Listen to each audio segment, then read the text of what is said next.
Hi, I'm Chris from Discount Aquarium Fish and Reef in Tempe, Arizona. Today we're going to talk about baffling a glass sump properly. It's an easy thing to do. It can save you a lot of money over buying an acrylic manufactured sump. Doesn't take very long, as you'll see in the video. Most common tanks that people will select for baffling are a 20 long like we have here, or a 40 breeder.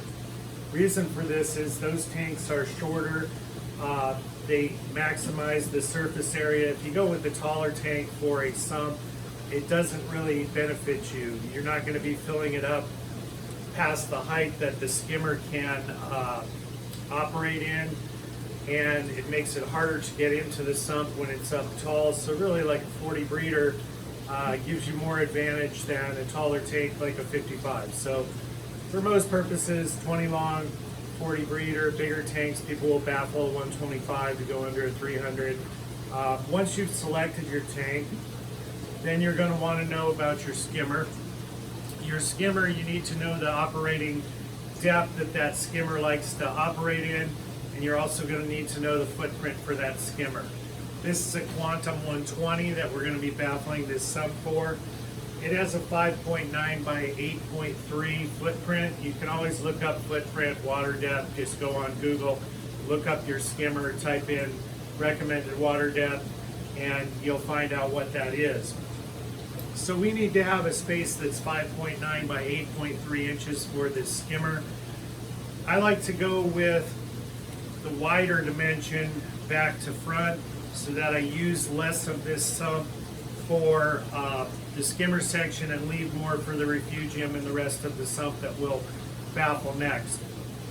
So in this case, we're going to need, we've got plenty of room coming this direction because this tank is 12 inches wide. We need 8.3 for our longer footprint dimension. For the smaller footprint dimension of 5.9, that's about 6 inches. We're going to go ahead and go with 8. Just to leave a little bit of extra space in there, wiggle room inside. So what I've done here is I've measured over from the side of this tank 8 inches. I've used a little square here in order to draw a line so that I get my baffle straight when I put it in. I've done the same thing on the other side of that tank. And then we're going to go ahead and we're going to baffle in this first baffle. First off, do not use acrylic to baffle a glass sump. The silicone that's used to bond glass does not hold permanently and well on acrylic. Eventually those baffles will release themselves. As far as getting glass for your baffles, you can call some of your smaller aquarium shops, may have glass, be able to cut you some baffles, be able to give you some scrap glass to cut yourself. You can have baffles cut at a glass shop. You can also sometimes find scrap glass at a glass shop that they're willing to give you or sell you inexpensively in order to cut your own baffles. Once you've got your glass, you're going to want to cut it or you're going to want to measure to have that glass cut. I come over on the end of the tank and I measure across from the inside glass so that I know what size piece I'm going to need to set down in that will be tight enough but leave room for silicone. I leave about 1/8 of an inch extra in order for silicone, and that's how I do my baffle. I've cut this baffle at 8.5 inches tall, which is the recommended water depth for this Quantum 120. I'm going to just simply insert this baffle into the tank. I like to use red bricks to hold the glass in place. I'll try and line up my 2 little lines on the sides of the tank. Put another brick on the other side coming over to hold that piece of glass in place. I'll slide my bricks into place. I'm lined up with my lines and I'm ready to use silicone. Always have some paper towels handy. You don't want to get silicone on cloth. It will ruin your cloth rags. If you prefer using rags, fine, but they'll stick together. You can't get the silicone out of them. So better to use paper towels. Be careful with your clothing. Because silicone does not come out. I've got a caulking tube here. This is just GE Supreme silicone. If you buy silicone from the hardware store, make sure it says 100% silicone. Get the clear silicone. Allow that to dry at least 24 hours so it cures. We don't have any toxins coming into the tank. Alternatively, you can buy aquarium silicone. It's a little bit stronger, but either one will work for baffling a sump. I'm going to come on the inside here, and I'm going to start squeezing my handle, and I'm going to just caulk right up along that side there. I'm going to come over to the other side here. I'm going to do the same thing with my caulk, coming up to the top. I'm going to come over to the other side there, give myself some room, twisting the tube around. I'm going to start my caulk that side. I'm going to do the same thing on the other side of this back seam.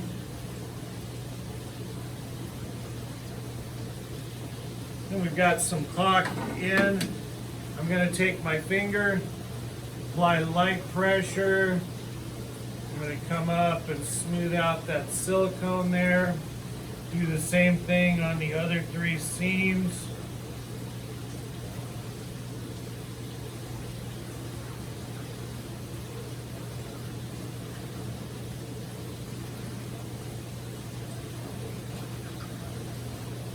All right, now I have that caulked. Use my paper towels, get my fingers cleaned off. This is our first section for the protein skimmer. This is going to be where your water is going to come down into the sump. It's got the baffle all the way to the bottom. That way this skimmer section has constant water level because the water is going to come into here, then spill over into the center refugium section. That way you don't need to continually adjust your skimmer for evaporating water. So you always want that section to be baffled all the way to the bottom, constant water level. Once we get done on the other sides, I usually go ahead and caulk the in and out on the sides there. We will caulk the bottom. This doesn't take very long to set up, so by the time you get done with other things, you can move these bricks and go ahead and caulk that bottom seam. The next section that we're going to talk about for the sump, we're going to skip over the middle for now, and we're going to come all the way down here to the end, which is where your return pump is going to sit. I've measured this return pump at 3 inches. I went ahead and came over about 5 inches just to leave a little extra space. Again, the less you use in these 2 end sections, the more you have remaining for your middle, for your refugium, and for your filter section. This baffle, I have cut at 7.5 inches, which is an inch shorter than this baffle, because this baffle is going to need to be raised off of the bottom. I'm going to take a flat brick and I'm going to lay that brick down here in between, evenly spaced between my 2 lines. I'm going to take my piece of glass, and again, that one's a little bit shorter by 1 inch than the other one. I'm going to place that glass in the sump. I'm going to use another one of these thin red bricks on each side of the piece of glass. And then I'm going to just kind of wiggle it a bit to get that piece of glass lined up with my 2 lines on the outside. I'm scooting it centered so that I have a little room for silicone, the same on both sides. And I've got my glass in position ready to silicone. This one, we're going to come down and do this side here. Kind of hold your glass in place. Go ahead and put a nice thick caulk on there. And I'm going to come and do the same thing on this side here.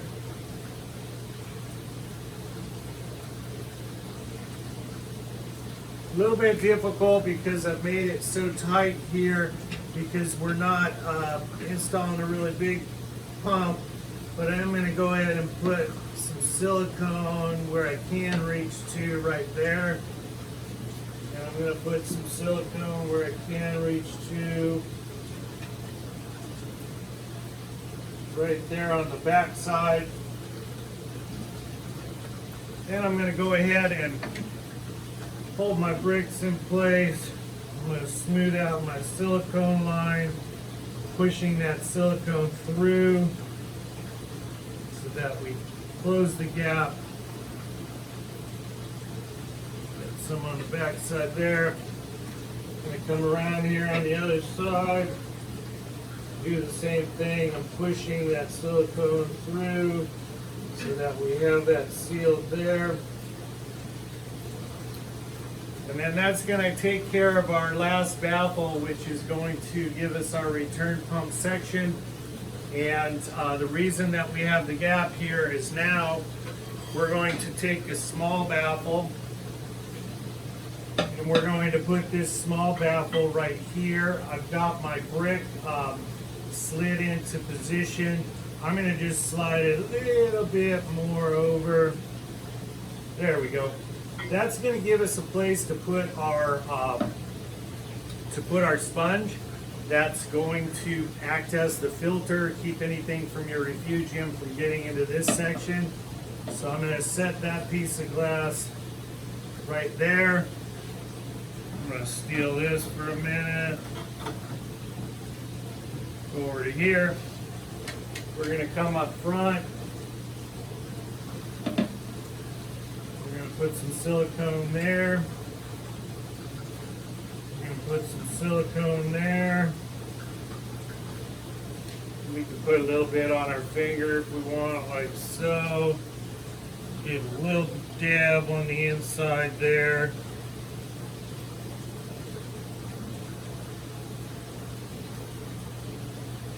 Then I'm going to smooth out those two front seams, pushing that silicone into position.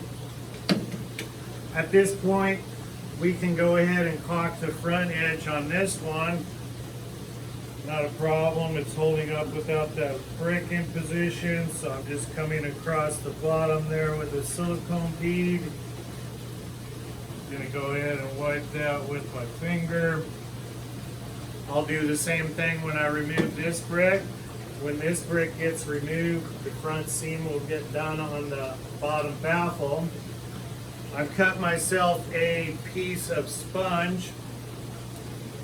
The reason I like to have this baffle nice and low is because the sponge is only going to filter obviously on its surfaces. So we want to maximize that. This sponge is taller than the baffle. We'll get some filtering done where the water comes through the front of that sponge that's sticking up above the baffle, and we'll get more filter surface area on the top of that sponge when we insert this into the sponge chamber.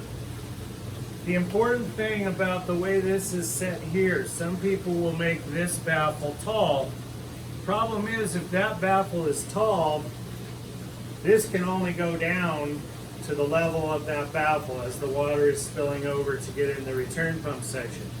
In that case, all of your evaporation is going to be reflected in the return pump section.